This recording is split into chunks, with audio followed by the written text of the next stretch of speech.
Of the way. It's a bit of a concern for Wimbledon Hawkeye. 130 Field of Gold is now at the head of the market, bidding to give John Gosden only his second Craven Stakes, 32 years after his first with Emperor Jones. Could any of these lay down a significant Guineas marker? It's a deep enough field to suggest one might. It's the Bet365 Craven Stakes. Here's Alan Howes.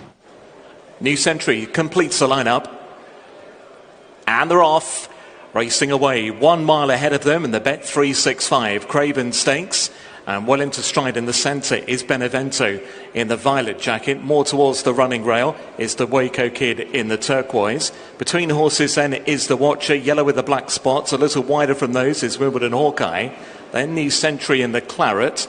Tucking in behind their Field of Gold. Opera Ballet's very keen to the outside there in the white cap. Just about last of all is Amori City. New Century just dropping back a little as they continue up towards halfway soon. With the lead, the Waco Kid by a length over Benevento. Third to the inside, Matori Bay. Then the Watcher and Wimbledon Hawkeye. New Century wider. Right in behind is Field of Gold, the grey. Tucked in against the inside. The Godolphin pair towards the back with the white cap. Opera Ballet is second to last, and the overall trailer is Amori City. Racing up through halfway then, the Waco Kid and Tom Marquand show the way by a half a length over Benevento in second, with Wimbledon Hawkeye back in third. New Century's next in fourth. Then towards the running rail is Matori Bay. The Watcher is with him. Amori City making ground towards the outside, been followed there by, on the outer, Opera Ballet. Then Field of Gold is looking for that way through inside the final quarter mile. The Waco Kid drops away. Wimbledon Hawkeye has just about hit the front. Quickly though, challenged by Amori City. New Century's behind those. Field of Gold trying to pick his way through. Benevento fighting on against the running rail. Wimbledon Hawkeye lugging out towards the centre, and here goes Field of Gold meeting the rising ground, and he's found a couple of lengths on them, and he's going to win the Craven going away. Nice effort from Field of Gold. Field of Gold won the Craven, beating Wimbledon Hawkeye, Amori City. Then Benevento, New Century clear from Opera Ballet, the Waco Kid, Matori Bay and the Watcher. Have we just seen John Gosden's first 2,000 guineas winner? That was really impressive, really impressive.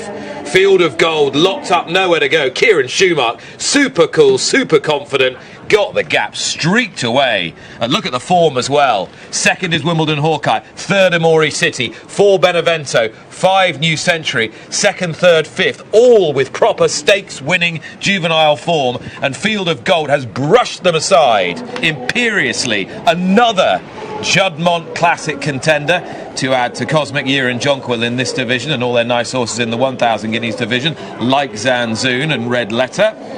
Wow, they are loaded, and the Gosdens, John and Thady, have got a good one, and Kieran Schumacher wins both classic trials here on the Rowley Mile. Clarehaven is a little further forward than often it is at this time of year. And this has got to be the Juddmonte pick, hasn't it, of the Guineas contenders, Field of Gold. It's a big performance, because he has been imperious and emphatic with how he's won it in the end, and that's despite quite a lot going wrong at stages of the race.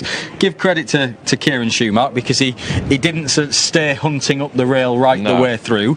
He moved out as he saw trouble ensuing ahead of him. To have all the time in the world, which is the mark of a really good horse. Yeah, he did, absolutely, and he just kept on travelling all over them, and he's ended up sort of a spot further back and having to delay his effort longer than he probably ideally wanted to. I think at this stage now he wants to really be a spot forward, but you can see the fielder cramming towards this near side. He's ended up having to sit and suffer and go back to last, but as he does that, he moves out, and that gives him a little bit more room to have decisions to make and be able to pick his way through the pack. If he'd have stayed up the rail, he'd have been stuck behind weakening, tiring horses, and he would have really had a problem. So he's picked his way through, ended up back towards the near side, thundered home. Really impressive.